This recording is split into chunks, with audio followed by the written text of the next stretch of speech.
Bismillahirrahmanirrahim. Assalamualaikum warahmatullahi wabarakatuh. Eee, Terima kasih pada teman-teman semuanya yang masih setia dengan, eee, aturan di rumahnya, stay at home-nya, sehingga kita masih bisa diberikan kesempatan bertemu via PJJ di mata kuliah keperawatan jiwa. Eee, Semoga semuanya dalam kondisi sehat walafiat ya, teman-teman. Ketemu lagi dengan saya Bu Ica Apriliani di mata kuliah keperawatan jiwa yang kali ini akan membahas tentang perilaku kekerasan dan resiko perilaku kekerasan.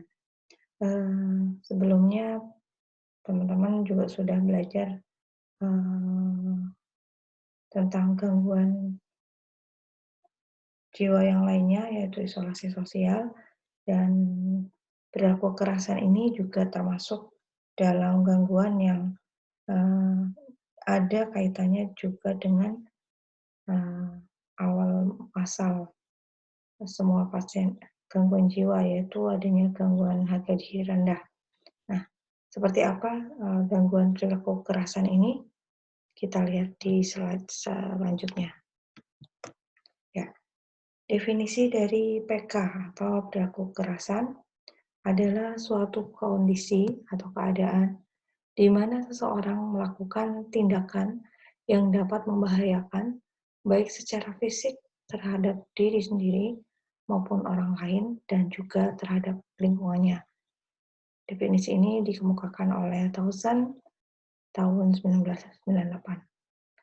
PK sendiri atau sering disebut sebagai perilaku agresif merupakan suatu bentuk perilaku yang bertujuan untuk melukai seseorang secara fisik maupun psikologis. Nah, ini menurut Kliat 1999 ya, Bu Budi Anak Lihat. Jadi PK ini masuk ke dalam tindakan agresif. Baik dari Tausen maupun Bu Budi Anak Lihat, keduanya ada persamaan dari sisi definisi, yaitu sebuah tindakan yang bisa melukai orang lain.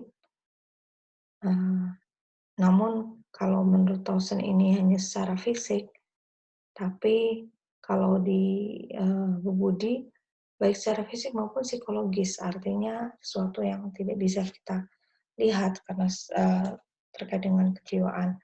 Akan tetapi setiap perilaku PK ini sebenarnya bisa melukai secara psikologis.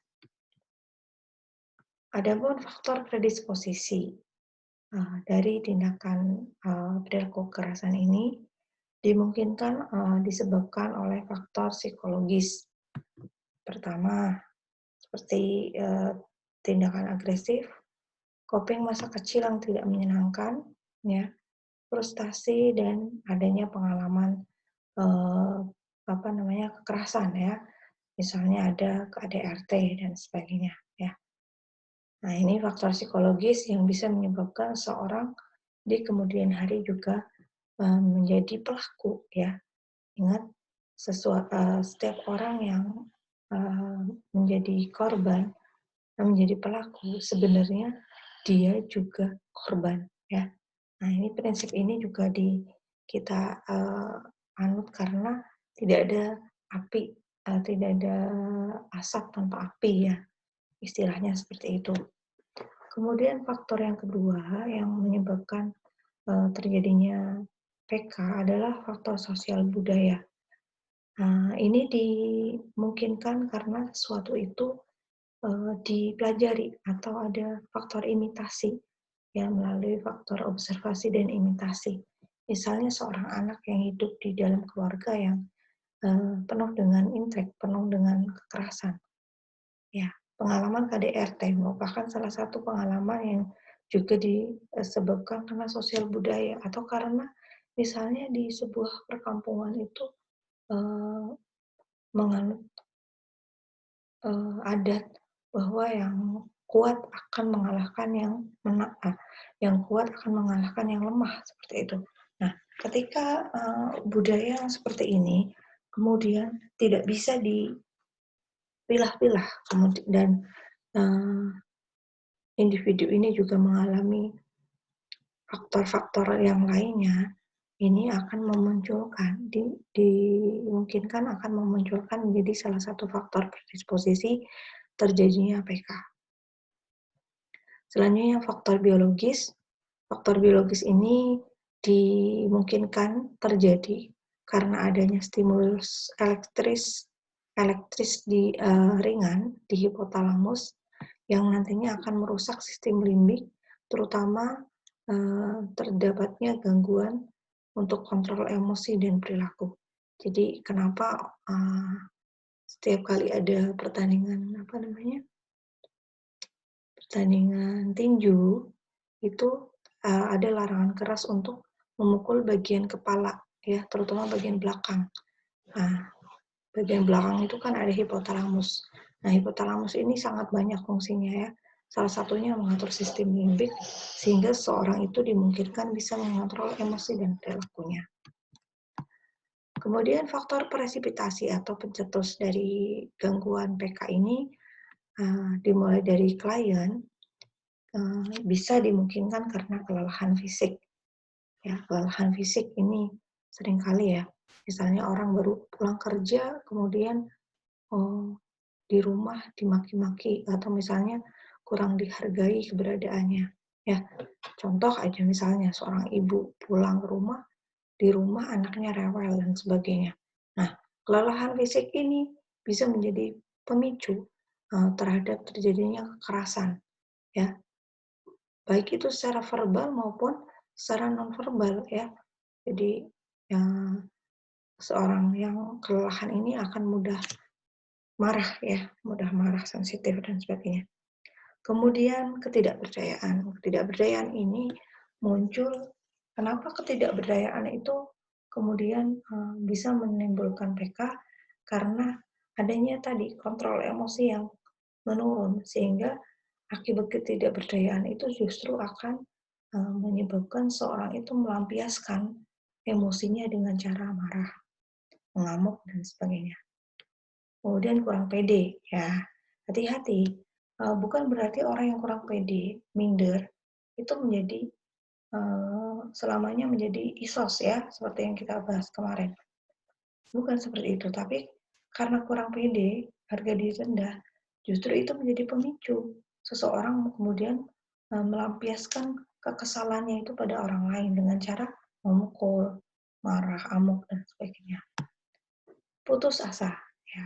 Lanjutan dari kurang pede, HGDR biasanya menimbulkan putus asa.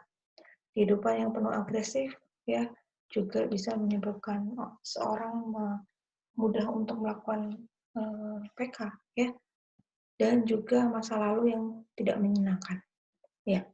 Masa lalu yang tadi ya kita bahas di faktor predisposisi, adanya pengalaman yang kurang menyenangkan, pernah menjadi korban dan sebagainya, itu juga akan berpengaruh terhadap terjadinya perilaku PK.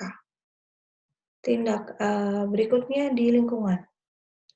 Faktor presipitasi dari lingkungan ini termasuknya di dalamnya adalah situasi konflik dan provokatif. Ya, misalnya hidup di daerah yang mengalami perang, gitu ya, perang saudara atau perang yang tidak berkesudahan, sehingga orang-orang yang hidup di situ akan dengan mudah melakukan PK. Ya.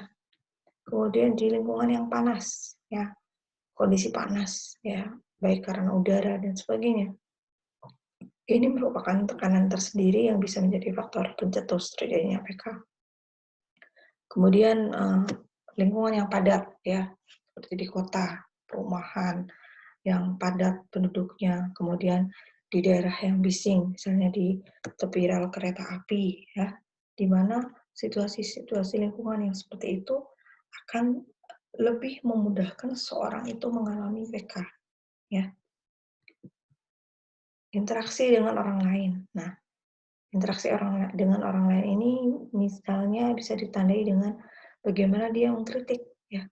Kritikan yang mengarah pada penghinaan, bullying misalnya, kehilangan orang yang berarti, ini juga bisa menjadi pemicu terjadinya PK. Konflik, kemudian merasa terancam. Ini juga menjadi salah satu faktor-faktor yang menyebabkan orang kemudian mudah untuk melakukan amuk, agresif, dan tindakan PK. Adapun tentang respon yang terjadi pada fase-fase sebelum mengalami amuk, ada pada pasien adaptif. Pasien dikatakan di tentang perilaku adaptif, di situ ada asertif, ya. Asertif ini kondisi di mana seseorang masih bisa mengontrol emosinya, dan ketika dia tidak menyukai sesuatu, dia masih bisa menahan emosinya dan mengatakan dengan tidak menyakiti orang lain. Kemudian jika ada pergeseran perilaku ke arah frustasi, di mana orang dengan frustasi ini cenderung pasif, ya, cenderung merasa tidak punya harapan. Ketika dia marah dan sebagainya, cenderung untuk menghindar dari faktor yang menyebabkan dia marah. Kemudian bergeser ke kanan, orang yang mengalami perilaku kekerasan, sebelum mengalami perilaku kekerasan ada pasif, ya, menjadi tidak mudah melakukan sesuatu, kehilangan minat, ya, kehilangan keinginan untuk melakukan apapun, ya. Berikutnya, semakin ke kanan, perilakunya menjadi semakin agresif, ya, mudah untuk marah, cepat tersinggung, dan sebagainya. Dan semakin ke kanan lagi ada amuk. Nah, di sini pasien sudah tidak bisa mengontrol emosinya lagi, sehingga seringkali menyebabkan perilaku amuk yang itu menyebabkan dia mudah melukai dirinya sendiri dan orang lain. Nah, ini keterangan dari gambar tadi, ya, dari mulai perilaku asertif, ya, kemarahannya tanpa menyakiti orang lain, frustasi karena kegagalan, kemudian pasif, respon lanjut dari individu tidak mampu mengungkapkan perasaannya, jadi lebih banyak diamnya. Kemudian agresif, perilaku destruktif, ya, melihatkan permusuhan, mendekati orang lain dengan ancaman, tapi masih bisa mengontrol. Nah, selanjutnya kekerasan atau amuk. Di sini individu tersebut sudah sangat maksimal untuk tidak bisa mengontrol marahnya, sehingga terjadilah perilaku PK. Adapun tanda gejala dari PK, kita bisa melihat dari sisi fisik, ya. Dari penampilan orang yang PK akan sangat mudah dikenali. Misalnya dari raut mukanya terlihat tegang, mukanya memerah, mata melotot, pandangan tajam, tangan mengepal, rahang mengatuk, postur tubuhnya kaku, dan seringnya dia melakukan kegiatan berulang seperti mundar-mandir, gitu ya. Jalannya mundar-mandir. Itu bisa kita lihat dari sisi fisik, ya, bisa kita observasi. Kemudian dari sisi verbal juga kita bisa mencirikan dengan bicaranya keras, ada suara tinggi, membentak atau berteriak, kemudian mengancam secara verbal atau fisik, mengumpat, suara keras dan ketus. Dari sisi perilaku, misalnya kita bisa melihat orang yang PK itu mudah untuk melempar atau memukul orang lain, menyerang orang lain, melukai diri sendiri atau orang lain, rusak lingkungan, dan amuk. Ya, banyak perilaku amuk PK ini, misalnya pada pasien yang mau bunuh diri, ya, dengan cara melukai dirinya sendiri. Kemudian emosi, ya, emosinya biasanya labil atau tidak adekuat, tidak aman dan nyaman, terganggu, ada perasaan dendam dan jengkel, tidak berdaya, bermusuhan, mengamuk, ingin berkelahi, menyalahkan, dan menuntut. Dari sisi intelektual, biasanya orang yang sedang PK biasanya lebih cenderung mendominasi, ya, tidak mau kalah, ngeyel gitu, ya, cerewet, kasar, berdebat, meremehkan, dan sarkasme, kasar gitu, ya.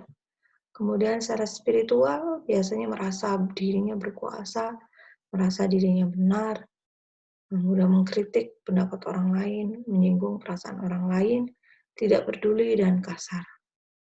Secara sosial biasanya memilih untuk menarik diri, mengasingkan diri, menolak terhadap keterlibatan orang lain, kekerasan, ejekan, dan sindiran. Ya, mudah mengejek dan mudah menyindir.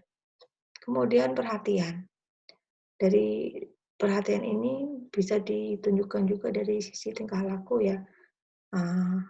Pasien yang PK lebih sering membolos atau melakukan tindakan asosial lainnya, misalnya mencuri, melarikan diri, dan penyimpangan seksual.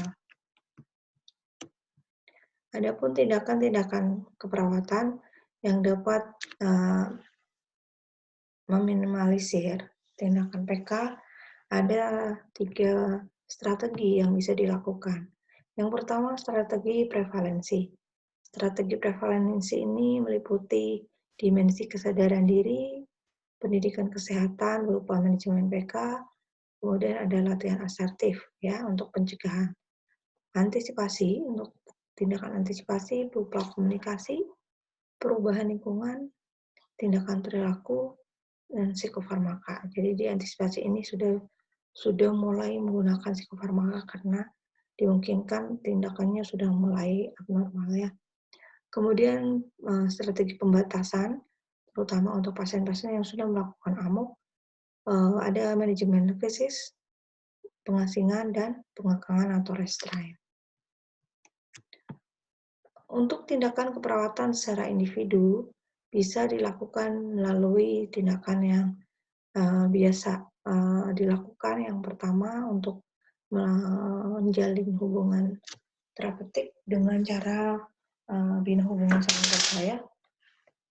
Kemudian memanggil klien dengan nama yang disukai, bicara tenang, rileks, dan tidak menantang. Berikan kepercayaan dan kesempatan mengungkapkan perasaan pasien.